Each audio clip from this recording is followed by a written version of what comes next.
Hey everybody, welcome back to the Paid Search Podcast. My name is Jason Rothman. As always, I'm joined by the great Chris Schaefer. Chris, how's it going today? I'm doing good, Jason. You got those big doughy eyes staring to the screen. Just no one's gonna appreciate that young, cute little face with those round eyes. The podcast just doesn't get it, you know? Yeah, well, we're on YouTube as well. Yeah. They can. They can. Yeah. Yeah. So, Chris, quit dodging my question. How are Oh you? no. Are you Oh better yeah. than last week? I don't remember last week. I immediately, when time passes, I let it pass and I don't remember. Good. So yeah, I'm better because I don't remember. How long Because ago did I, you get your hair cut? um, 2 days ago. Did they go a little short? You feel a little uncomfortable? It's a Or you like little. it? I I like it. It was a great price, and How much did you pay? the beautician was friggin' hot. So Well, good. it was my wife. I paid nothing as my wife. Okay. Wow. Okay. Funny guy. Funny guy. Honestly, Yeah. did you when did she do the do you like it thing? How does it look? Oh yeah. Oh well, she doesn't care what I like. She cuts my hair till she likes it. Okay. That's the great part. It's like when your significant other Mm. cuts your hair, you are void of any kind of like pressure of telling them what you want. They decide what you want and they get it done. It's great. She's not a beautician in any way. She just learned since COVID because Mm. I refused to go to a hair salon since then or barber or anything since then. Let's end the conversation there. Oh, you don't want to know anymore. Oh, I don't suddenly. want to know Is anymore. that an option? Because there's plenty of times in this podcast history when I would say I want to stop the conversation there. For the owner of the show, it is. Yeah. Oh, okay. What about the So co-owner? Oh, all right. what about? Well, you look good, Chris. You look fresh. You look like you're ready to go, ready to Yep. do it, Ready to do it. ready to do a Q&A. So that's what we're doing today. You can send us your questions on the contact page at paidsearchpodcast.com. We collect them, we review them, we think about them, and then we come on here and we answer them. Yep. The show is on YouTube. Check us out there. Twitter. We're everywhere. Chris, go ahead. I want to tell you guys about Optio. We talk about it every week. It does not mean that it is not the most pressing issue for you to take care of right now. You need a better Google Ads account, whether you're managing 100 or you're managing 50 or you're managing 1. Optio is the tool to help you get more done in Google Ads and get it done faster.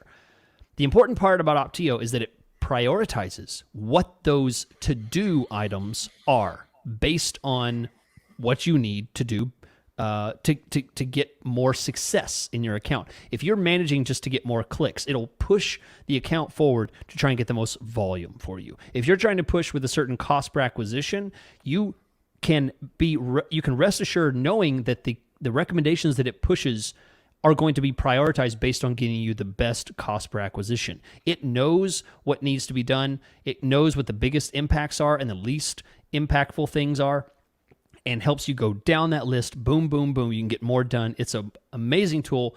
Absolutely our favorite. The only thing that we use in addition to the normal Google Ads UI. And you can try it yourself for free for 2 months at optio.com/PSP.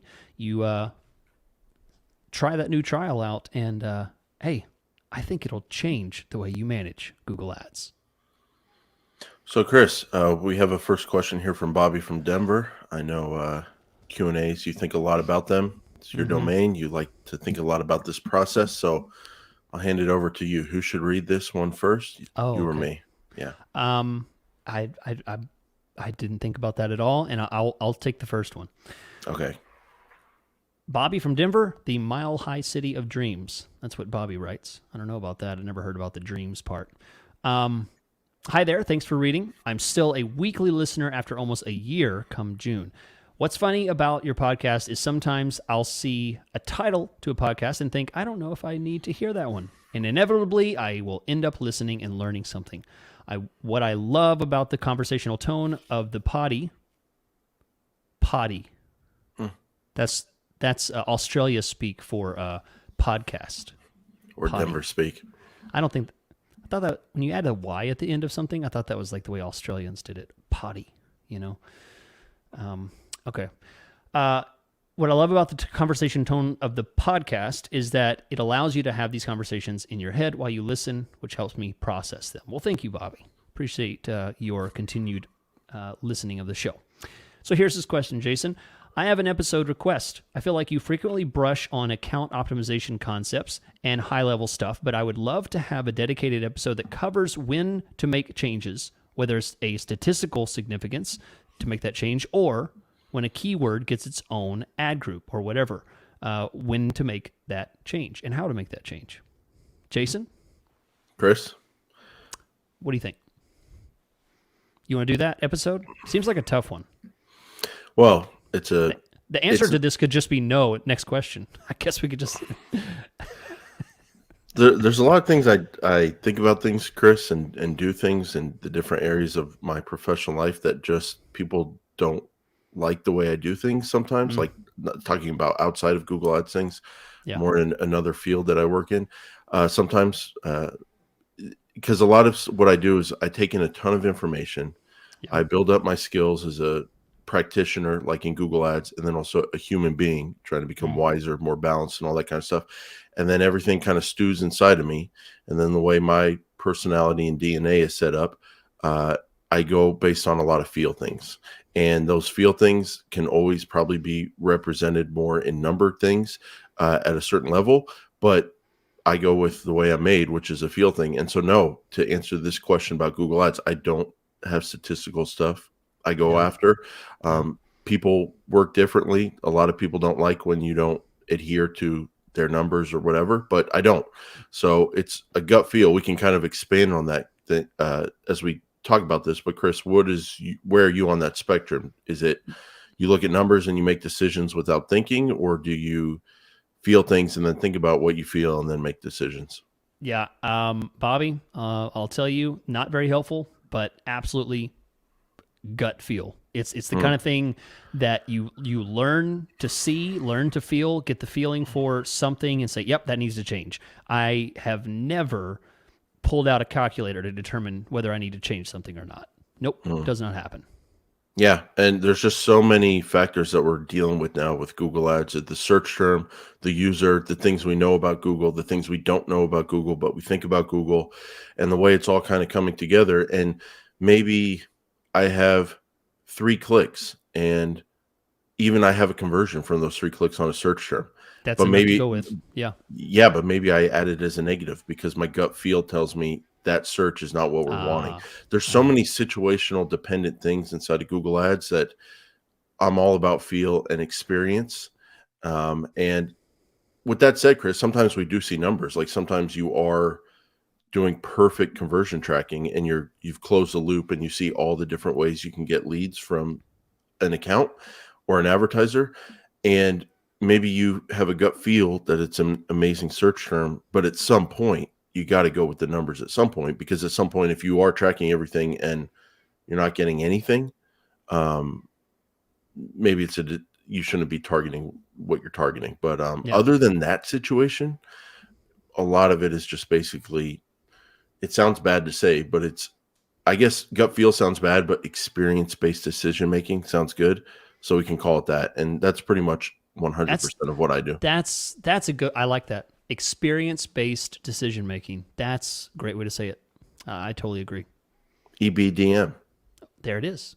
Yeah, it's the EBDM method to Google Ads. So if you're not doing the EBDM method, I don't know if you know what you're doing. Yeah. I don't know what you're doing. Have you not heard of it? I mean, come on. So yeah. Go ahead. You got the second one from Ben. Yeah. So let me, gonna have to figure out these little notes here, Chris. Don't worry about it. Oh. It'll, don't tell me when I have the second one, and maybe it'll come off smoother here. Oh. Okay, Chris, I'll take the. No. It's my fault. It's my fault. No. Don't worry about it. Don't worry about it. So, Chris, I'll take the second question from. Oh, okay. Yeah. Great idea. Great idea. From Ben from Salt Lake City, Utah. Oh, okay. Real Housewives of Salt Lake City. powerful first two seasons, Chris. They came in Nope. there like they meant to be there, and looking forward to season number 3. Wow. Hey guys, how often do you use experiments in testing new settings, bid strategies, ads, etc.? Do you have the quote ad variations quote feature to test new ads, or do you add a new ad and compare performance against other ads in the ad group? Also, do you prefer to compare all your other ads in the ad group, like comparing how the ad group performs overall? Few Mm, questions in there, Chris. So thank you yeah. for the question, Ben. And let's start with experiments. So how often do you use experiments to test new settings, bid strategies, ad copy, etc.? So what are you doing with Um, experiments these days? experiments are usually for me reserved for big questions about if I do this, what will happen. That's usually where I reserve experiments for. I don't reserve them for like ads or a new keyword or something like that. It's usually big shifts. Bid strategy changes. Absolutely. Yeah. Changing something dramatically, changing the tone of the keywords, changing the level of the funnel, trying broad keywords mixed in with phrase match, maybe something like that. But when it goes lower on the impact level than that, no, I don't do it as an experiment. I just do it. Because like what we're talking about, experience-based decision making, a Yeah. lot of times we feel like we don't need an experiment, and it can also be, even though we talk positively about them often, I think they can also be a hindrance. Like if you're dealing with a $500 a month budget or $1,000 a month budget, and you're Yeah. slicing it up 15 different ways, and you're always doing experiments, you might not be getting enough data to like really get, number Yeah. one, make good decisions, and number two, get kind of in the groove and get that momentum going. So they can definitely be overused. The biggest two things that come to mind, Chris, the number one by far, runaway reason to do an experiment is bidding. Testing out manual versus automated, or the other way around. Or if you go from max conversions to max clicks, or if you want to try max conversions with a target cost per conversion on there when you don't have one in place. All of those, I think, are probably the best reason to use an experiment. The reason is the impact. It's such an impactful event on your Google Ads account, and sometimes it's hard to get back to where you were, whether you're trying to get back to manual or you're trying to get back to the performance you got with your max conversion strategy or whatever automated bidding strategy, because it's impactful, because it's difficult to get back to where you were potentially. That's when you want to be safe and use an experiment. The other one that comes to mind are when we do landing page test, and you want to test out a different page on the website, or you want to test out two different landing pages. That is a great reason to run an experiment. So speaking of that, Chris, the next aspect of this question is, do you use ad variations to test new ads? So let me ask it this way. When you want to run a test ad, do you throw in a second responsive ad into the same ad group and let the data just go where it will and let each ad get as many impressions as it will, and then compare performance? Or do you create an ad variation version of the experiment and test out the ads that way? I throw another ad into the mix. I do not like the ad variation in its current state. I feel like it is extremely limited. I feel like it's really, I really actually hate the ad variation for doing any kind of significant change. If I want to change the tone of an ad or something like that, I really don't like the way that it currently is set up. So yeah, ad variation tool is very rarely used. I just set up another ad. I think the downside of setting up another ad is that you're not going to have full control over how much each ad gets Yeah. impressions, and then like judging that statistically, it would be difficult, but not the biggest problem for us, as we discussed. Uh, I've been using the ad variation tool when we need to test out a different landing page. I find it to be helpful for that. But if you're testing out, like, change the word in this headline to a different word, that to me doesn't seem like it's worth going through the full ad variation thing, because there's so many other headlines in your responsive ad. Yeah. So I haven't been using it for much other than testing out the different landing pages. And then also, do you prefer to compare against all other ads in the ad group, or do you like comparing how the ad group performs overall. So that's interesting. I've never thought about it that way. When you throw in a new ad, a second responsive ad into the ad group, I assume you're looking at first ad versus second ad, click-through rate, conversion rate, and making a decision. But now that keywords and search terms are kind of influenced by your ad copy, it would be kind of interesting to think, well, what happened to the overall ad group's performance once I threw this ad into the mix? Never done it that way myself, but it's something to consider. Have you ever thought about that? How an ad No, impacts the overall ad group? no, I can't say that that's really on my radar either. I think that's getting a little too into like, oh, ads show up on different search terms and all that. It's like at You some can't point control we that. have to get back to basics. Yeah. And where we grew up, basics were you look at the click-through rate and conversion rate based on an ad versus the other ad for those same keywords in Yeah. that ad group and see how they perform and see which ad is working better. Yeah, definitely. Okay. Next, we're going to go to Andy from Austria. Little long here, so I'm gonna curve it a little. Hi, Chris and Jason. Thank you for your great podcast and great podcast for PPC. Here comes my question. Recently, I've been finding more and more search terms in the search term report that don't appear to have been entered by humans. Then he gives some specific examples about that. And he says, basically, the problem is he can't easily exclude these because they still contain some relevant terms.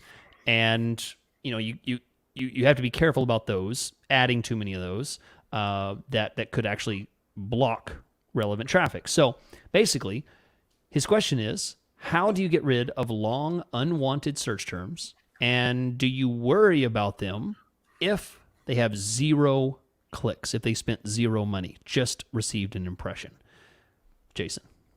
So I think it would be interesting for people who talk about Google Ads to maybe talk about them at the Thanksgiving dinner table, but replace the word Google Ads with the word government and see how people look at you at that Thanksgiving table, because you'd be sitting there going, do you think the government has bots that are trying to fraud us and monitor us? Or do you think the government is getting a lot of stuff in front of us that shouldn't be there and is spamming it? You might sound a little crazy is my point. And I it's see. kind of interesting how some people talk about Google Ads and they put all this stuff onto Google and all this stuff they're doing where maybe it's just a computer system and algorithms. And do you know what I'm saying, Chris? People I think they put too much Google's doing this, Google's doing that, Yeah, bots and but what if it's not Google? What if it's other people? What if there is an incentivized reason? Do you run into a lot of bots when you're doing Google Ads? I have some proof of things in not Google. Okay, pass the mashed potatoes. Yeah. I have some proof that the government's doing this and that, everybody. I have some proof. I've seen some proof, Chris? Okay. I've seen some stuff, but so whether it's a bot or not is absolutely not the point of Andy. Fine. His point is, Forget what do you do about it? And what do you do to get rid of these long, unwanted search terms? So I'll tell you my answer to that is, how do you get rid of them? You just add one base term from those that you see. So if there's the word in there, corridor. Review.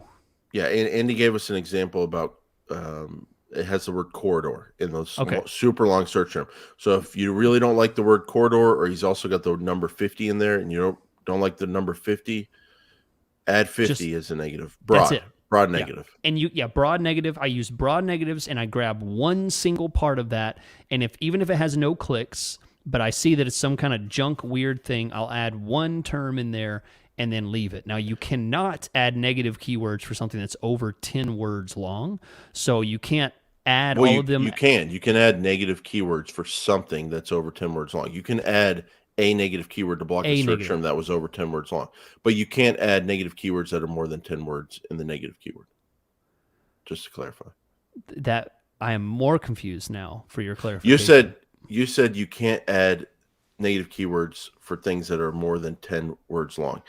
You can add can a add- negative keyword for a search term that That's- came in as more than 10 words. You just but don't can't, add all of those 10 you words. can't add as a. Thank you. Yeah. Thank you so much. Just trying to help, Just, Chris. Trying to so translate helpful. Chris. So helpful. Okay, just trying to help. It could have come off as you can't add negative keywords for search terms that were more than 10 words long. You're right. You're right. Right. You're right. Thank you so much. Okay. So it just, and then the fact that you would say that after saying block the core term, it's like, why are you talking about 10 words? Of course, we're not going to add a 10-word negative keyword if we're trying to block the core. You are feisty today. I'm not feisty. I'm not feisty. It's not you. It's just, I'm just over caring what other people think. This has to do with other stuff just I do now? online. Yeah. Just now? Yeah, just now, by the way. Just now. now. Yeah. Just now. No, I'm serious. Just now. So just now. When something's stupid and wrong, I'm not gonna act like, oh, that's I could see it from your point of view, talking about 10 words, negative keywords. Oh, okay. All right. A lot of people ask, well, I'm scared if I add a 1-word broad negative keyword that I'm gonna block a bunch of stuff I don't want to block. My impression, Chris, you can let me know if you agree, is that broad match negative is basically treated how exact match positive used to be treated, in the sense that if you add the word corridor as a negative broad keyword, all you're going to block is just searches that include the word corridor, possibly a misspelling of corridor, but you're not going to block searches that are related to corridor, like hallway or whatever. Yeah. So you're safe with broad negative. For me, that's the way I think about it. Oh, absolutely. Yeah. Absolutely. Yep. There's definitely there's a value to every single match type for negative keywords. I use broad, phrase, and exact. You use all kind of those negatives. Yes, I use all three. At the same time or in different situations? At the same time. So if you didn't like the word corridor, you would add corridors. No, if I won't go into it on this, but I have a very specific methodology that I use, which I demonstrate very, very specifically in my Patreon. Okay. Well, I'm curious. So you add, if you didn't like a search that include corridor, you would add corridor as a negative exact and a negative broad? No. Okay. Only a broad. Good. Yeah, obviously. Okay. So do you see my point here, Chris, about bots and Google doing this and Google doing that and people overthinking things, and more so like, hey, you got a search term. You didn't like the search term. Add the one freaking word out of those 10 in the phrase and move on, and you've blocked your problem, and you don't have to stress about the bots or the empire or whatever. You know what I mean? You see how it makes things simple? So that's kind of where I was coming at with that. And Andy's question was, he was asking about, do you worry about them if they have 0 clicks? No. I mean, I don't worry about them. I do just what Jason said. I add that one part and I move on. Now, I only worry about something if it becomes something that spends money and it starts to pop up higher and higher in my search term feed. I get that. And so if something doesn't get clicks as a search term, then you don't have to worry about it because you're not spending money on it. So who cares if it's irrelevant, whatever. You're not spending money. The one caveat to that, Chris, I think you'll agree with this.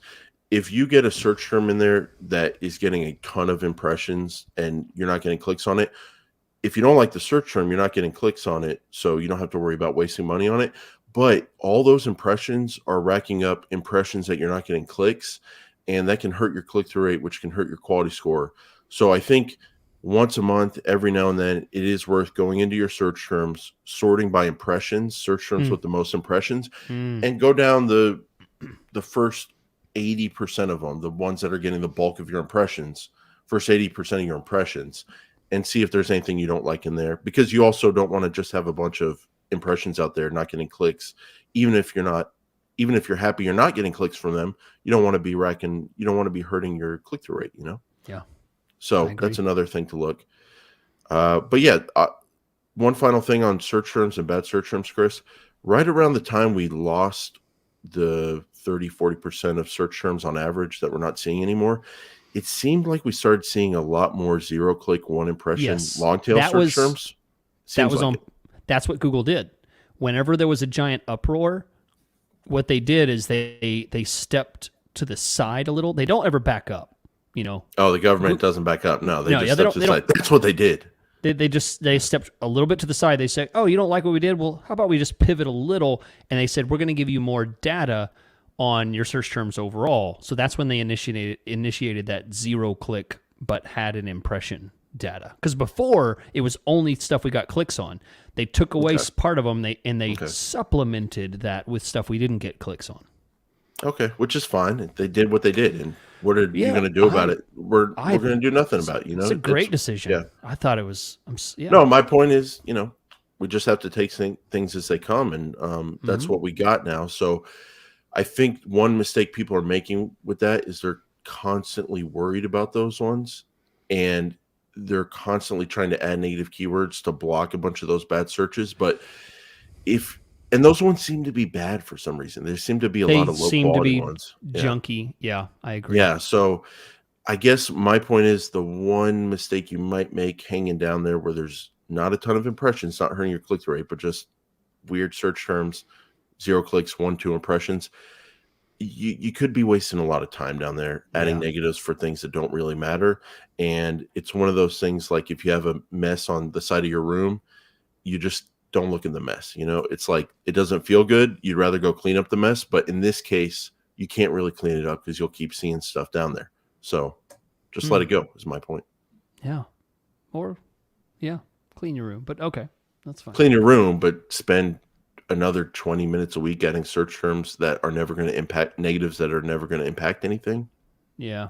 Probably not the best use of time. It is a waste. All right. Whose turn is it? I forgot who read. Did I read it? It's your turn, isn't it? Yeah, I think it's my turn, Chris. So punch this in here. So this question comes from Marianne from Amsterdam, but originally from Bulgaria. Oh. Is there a way to improve the position metrics for max conversion bidding strategy? Is the question. The way she wrote it in was, "Hi, and thank you for the great insights. I am learning a lot from you guys. I listen to you every day during my commute to work, during work, and after work. Wow. This is how valuable I find your podcast." Mm. My question is, I wish I could get those sound bites just on their own, those sound effects. Wow. Oh, appreciate it, Chris. I am running. Trying to be enthusiastic, about our fans here. I am running a campaign with max conversion bidding, and at the same time, I am running a recommendation trial for that campaign. Not sure. Maybe we clicked on a recommendation or we're running an experiment. I do see, however, she's running a trial for a certain recommendation that had popped up. Gotcha. That's what she's saying. I do see, however, that the ads absolute top impression share has gone down a bit. Is there a way to actually improve the percentage ads are at the top while I'm running an experiment and using max conversion bidding? So, Chris, when you're running an automated bid strategy for max conversions or max clicks, do you have control over your position data? If you don't like your position data, can you change it? No. That's it. No. So the answer is no. Unequivocally, the answer is no. You cannot directly affect your percentage absolute top. You cannot affect your percentage top. You cannot directly affect it. You might be able to make those numbers shift a little by adjusting your target CPA and things like that, but you cannot directly make that move. And this is why, and this is one of the reasons why Jason and I are so adamant about using manual bids, because I can make those direct adjustments. I can make a direct adjustment to say, you know what, this is a great keyword. This is converting, and the client loves to see themselves here. This is like their core product. Their best leads come through, even though the cost per conversion's higher. The automated CPA bidding would never push this as much as it needs to be pushed because the numbers don't look great. But I know that this lead sells 75% of the time, and the other leads that look cheap, they only sell 25% of the time, so there's something there that I know is worth more. So I will push that harder. Those are worth more in the end to the client. So manual bidding can get that done. Absolutely cannot do that for max conversion bidding. It's It's not possible. Jason, am I wrong? Oh, I got to say, Chris, I don't want to be included on that manual bid pushing it hard thing. Oh, I'm since when? since about a month ago. Oh, I'm getting more and more good results from max conversions, and then also in some situations max clicks, and so things are getting very interesting these days. Things are getting very messy. But then I have some accounts where I could not go away from manual bids because they just work really well. So I got to say things are changing. Um, okay. there Just there are some things you can do with your position okay. data with Tell automated me. bids. A lot of people have a cap when they run maximize clicks. And so if you have No, she's talking about max I know she's conversions. talking about max conversions, but I'm doing a show here for 100,000 people. And a lot of people are running maximize clicks and they put a cap in place. I saw this the other day. Someone had a $3 cap on their bids that maybe should be around $10 or $15 if they want to spend their full budget. And the position data was like super, super low, prohibitively low. It was like hurting their results. So it's a thing to go down a checklist. It's a thing to check. If you're doing automated bids, max clicks, and your cap that you put in place, which you don't have to put in place, is too low, you can raise that cap or get rid of it to raise your position. And another thing, Chris, with max conversions, which we're talking about here, if you don't have a target max cost per conversion in place, this won't apply. But if you do have a target cost per conversion in place on your max conversion strategy, you can raise that target, and that should raise your it should help raise your position data if you're worried about that position data, which leads me to a point maybe you'll agree with, Chris. There's a great saying that says you can only optimize in life for so many things, and you have to focus on what you're optimizing for. Mm, And if you're running a max conversion strategy, you're optimizing for getting the most conversions possible for the budget. And you should not be worried about position data. If you're optimizing for position data, you can do that with manual bids. And like you're saying, be in full control at a keyword by keyword basis and get the position data you want. So they definitely are things that conflict. Your yeah. position data is directly impacted by what you're willing to pay for your cost per conversion and how many conversions you want to get for the budget. And so there's only so much you can do. I just want to point out a couple things, but I agree with you, Chris. At the end of the day, they are conflicting strategies, or they're conflicting things to worry about. You can only worry about one of them. Jason, as we prepare to take our break, what do you think about, because I'm a little shocked at what you said about backing off that whole manual bid thing. I'm a little shocked. Is it time for us to have a great debate about smart bidding versus manual bidding? No, I'm not interested in a debate. Okay. I'm interested in optimizing for the two things in my career that I'm optimizing for, and debating with you, believe it or not, is not on that list of two. So I'm not interested in a great debate. I am up Well, for a conversation on this podcast okay. where we can talk about a little refresher on bidding strategies and current results you and I are seeing for different bidding strategies. Okay. Also, next week, if you're up for it, I would like to talk about Performance Max. I'm Okay. seeing really good results with Performance Max. I'm seeing comments from listeners of the show joking about Performance Max and reviews where they joke about Performance Max, but I'm not joking here. Like, I'm actually seeing good results. And Okay. there's different things about the Performance Max campaign that you can understand and study, and it'll help you get good results. But my overall point here, Chris, is I think we talked about this like maybe 3 weeks ago at this point. I think Google has turned the corner with with basically bringing the power of search closer to the power of reach, and taking close to the same performance you can get on search and applying that to the reach of YouTube, the reach of Performance Max, the reach of display. I've just seen them turn the corner with those kind of reach campaigns, Gmail, Maps, YouTube, all that kind of stuff. Along with, at the same time, I'm seeing better and better results with two specific things: maximize conversion bidding, Okay. And also broad keywords. Like if you look at the search terms for broad keywords, they're getting better and better. If you look at the performance with max conversions, it's getting better and faster. So I have seen that recently, and some interesting things are going on. So yeah, if you want to have that conversation, I'm open to doing it now during the dance break. Well, my mouth is 1 centimeter away from your ear, and I can whisper this all to you, or we can do it next week in front of everybody, and we can just have a normal conversation. Yeah, let's just how You can let me know. You know what? You can You back think off a about it. little. You think about it, Okay. and we don't have to tell people what we did during this break. Right. It's between us. It's between us. Let's go. Let's do it. Welcome back, ladies and gentlemen.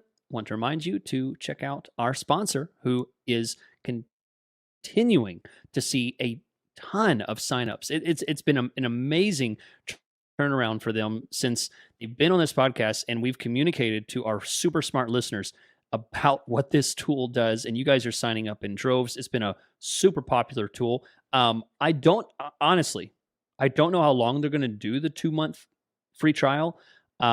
We talk about it as though it's going to be there forever. Honestly, it could disappear. So try it. And that's all it is. Just try it out. I think you're going to like it because it's the only sponsor that we've had for years now, and they're going to be around for a lot longer. We like the tool. Everyone likes the tool. Optio.com/PSP. Okay, Chris. Well, I'll take this one and you read the last one. Okay. After this, just make a little note on our timestamp there. So, Brianna from Philadelphia, Pennsylvania, writes in, "Hello, I just discovered your podcast, Chris. I always like hearing that because we've been doing this since Yes. 2014, Welcome. Something like that. I only had one child at that point. Yeah. And you had none. Yeah, so there's 3 humans in this world Yeah. that Since we we're responsible for that we weren't when we started. Yeah, that's true. It's amazing. So yeah, but I always like getting new listeners, and it's great to hear that. So and I couldn't be more thankful. I was hoping you could answer a question for me based on episode 233. Okay. Easy ways to slow down Google Ads. If your campaign is using a smart bidding method, such as target CPA in my case, will drastically cutting the daily budget send my campaign into the learning phase again, or otherwise negatively affect my performance? I've heard from other sources that you should only cut your budget drastically if you are doing manual bidding. I was hoping to get some clarification on this. Thank you. So, does drastically cutting your budget impact your max conversion with the target CPA strategy? Does it throw it into Yes. learning? You say yes. I say yes. You say yes. Yeah. There's, the whole learning phase is really pretty confusing. The only reason that people worry about it is because it says learning phase. If it just said the normal, like, eligible status on there and it was in learning phase, I don't think learning phase would these kind of changes wouldn't freak people out as much. But I think there's a reason that Google puts things like learning phase on there, because I think they want to discourage people from making drastic changes. They don't have to think about it, because you see something on that screen. Someone has made the decision to share that information. Now, there's a ton behind the curtain they don't share. Why did they share that? And I think the reason they shared that is because they effectively want to let you know, hey, that was big. You just kind of reset things a little bit. Give me a second, So they're sharing that information. Yes, it does cause, I don't know, how much it takes. I don't know how much budget shift it takes to make that happen, but it absolutely can. Drastic budget shifts can. But I'll tell you what, I do not care if it says learning phase. If you need to cut the budget, cut the budget. You do not need to shift it to manual and then cut the budget.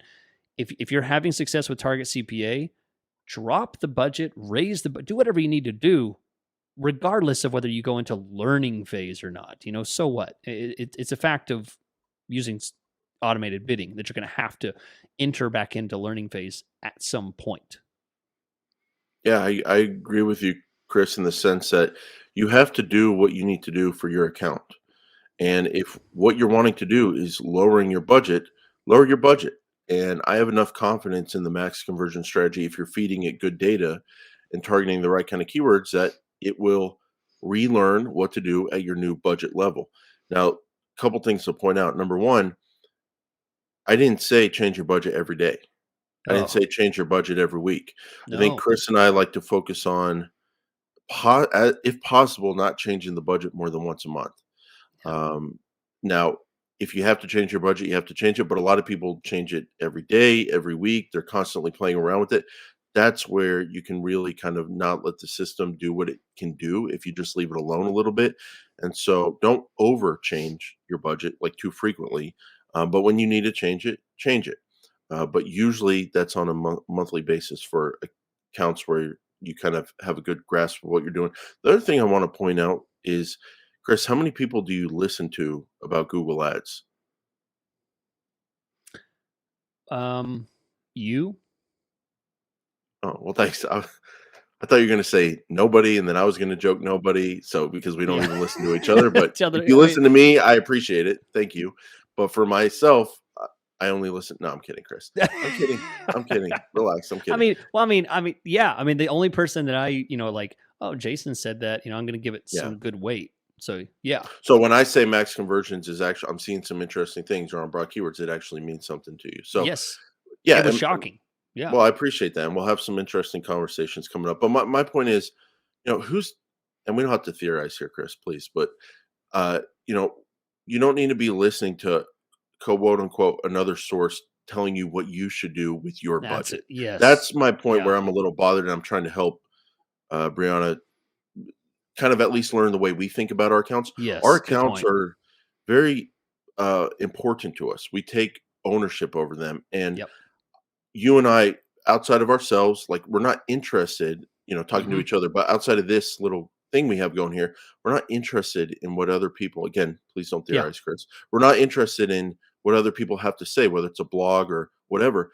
You have your experience with Google Ads, Hmm. you have your experience with your business you work for or own or your client, and then Hmm. you have experience with the platform. And to let other people impact your own budget decisions, like, I think that's my 2 cents. Like, That is, focus on your account, and Chris, can you kinda speak to the confidence you'll gain if you just do things you need to do and then see how they perform and yeah. get experience that way? Yeah. I mean, I'm so glad you said that because you're right. Brianna has a tone here about, well, so and so said, or I read this somewhere, or I watched a YouTube video. So what? It's your account. Stand up, take action on whatever you want. And just like you say all the time, Jason, um, if someone, we really we really get pretty emotional about people that are like, well, what budget should I pick? Well, what bid should I pick? And that's when I think you've probably yelled the most about people who have indecision about making a decision. Like, pick a bid, pick a budget, just, up it by 200% and see what happens. See what Change happens, yeah. things. Because nothing's going to happen if you don't do it. So yeah, I think that's a great point. I appreciate you making that. Yeah. All right, Mitch is gonna finishes out here, and he's gonna have a question about SKAGs, the bad kind of SKAGs, the single keyword ad group SKAG, the old yucky SKAGs that we no longer believe in. Actually, I never really believed in them anyway. They were never really something we wanted. So, Mitch from Indianapolis, how does one migrate from a SKAG to a SKAG setup, which is a single theme to keyword ad group? So you have thematic ad groups. How do you go from something that is just saturated with, tons and tons of keywords? You have 50, 60, 80 ad groups, and just tons and tons of ad groups. So he goes through an example about things that he's having to work on because he has an issue with one keyword pulling in search terms that should be going to another keyword. And this is why single keyword ad groups no longer work. They didn't work years before, and they definitely don't work now. That is a huge issue. So, Jason, is there a systematic way? Do you have any tips for someone who's looking at a overly complex SKAG that they've taken on. They're being hired by someone. What do you do when you're faced with a SKAG monster like this? What I do is I turn around and walk the other way, and I just Oh, start over. oh, Um, if there are things you can do, like you can look at all your SKAGs and say you've got 80 of them, and maybe within those 80, there's like 6 service to keyword ad group possibility topics, or 6 themes, or 6 topics, or 6 ways to group them, and you could rename 6 of them to those categories, one for each ad group that you're going to keep, and then go through all your ad groups, take out those keywords, put them in the category they fit in, and then pause that old ad group. You could also do that with the editor, um, to speed things up. But honestly, Chris, I don't ever picture myself doing that. Like, yeah, it's just so much cleaner and easier and simple to go, oh, I have 6 topics. Let me just punch out 3 or 6 ad groups real quick, throw in 2 to 4 keywords in each of them, and get going. Get yeah, going. yeah. Do you see the validity of just walking away? Yeah, I do. I agree with you. I agree with you that I have been down the road that Mitch is talking about, where I'm taking on a new client, and this client has a SKAG system that has stopped working, or maybe it's still working, but they know that they're no longer within Google compliance on best practices, and they're having all kinds of quality issues, so they got to get away from it. I absolutely agree. Take the approach of a new campaign build, but you have one extra tool in your toolbox. You can go back to the original SKAG campaign once you've built everything out with thematic ad groups. Go back to the original SKAG and just make sure that the keywords that are getting the most volume in your original SKAG campaign are represented in your new campaign, right? That's the only connection that I'm going to make. I am never going to Hmm. go in and itemize and move, okay, this keyword needs to go here, this keyword needs to go here, this keyword needs to go here. No way. First, I'm going to build, just like you said, I have 6 categories. I'm going to build those 6 categories as ad groups. Then I'm going to come up with a few keywords to throw in there. I'm going to make sure that I hit the highlights that's covered in my original campaign. Boom, I built it. I'm running within a couple hours. Hmm. Meanwhile, some scrub agency out there is burning through 2 weeks of Ping pong. itemizing and researching and, oh my gosh, meetings and discussions. No, I've been running for 2 weeks and you've already got business from my Yeah, campaigns. that's what it's about. Uh, I mean, you can just make it simple by making sure you don't forget anything that was working. You can go to your search terms report for your There you go. SKAG'd Yep. old campaign, sort by Yep. conversions. Just grab whatever was getting conversions and make sure you have those as keywords, or you have keywords that are going to show up on those kind of searches, and start fresh start. I think fresh start is our 2 cents there. So, Yep. Do it. Do it. And it's so nice to just break free of that because well, and the I hear other that question a lot. yeah. The other thing, Chris, is you can, if you don't touch the old campaign, you can always go back to it if the new one doesn't work after a That's couple weeks. It's always good there point. for you. Yeah. It's a little controversial, but sometimes what I like to do is run the old campaign and not really touch it alongside the new campaign until we have confidence Yeah. that the new campaign is going to perform the way we want. Yeah. A lot of people go, well, don't they compete with each other? Blah, blah. I don't think they really do. I think they're pulling a keyword. They're pulling the keyword with the highest ad rank out of your one account, and I'm fine with that. So I've done that many times where we run the old versus the new just for a few weeks till we're comfortable, and you can kind of transition that way. Yeah. But starting a fresh start, that's the way to do it. Yep. Fresh start. Jason, if they like the tone of your voice and the cut of your jib, how can they get more?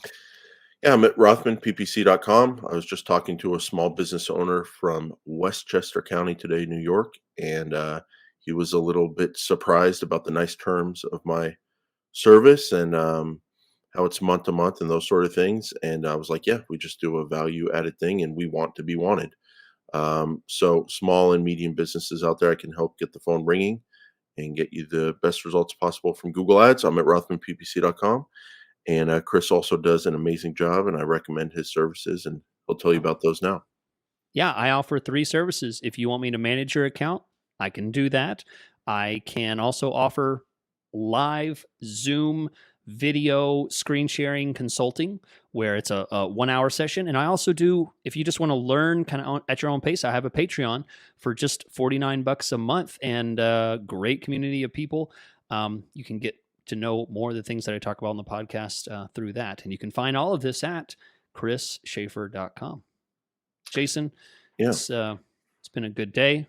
We have a great audience, great questions, a great host and co-host.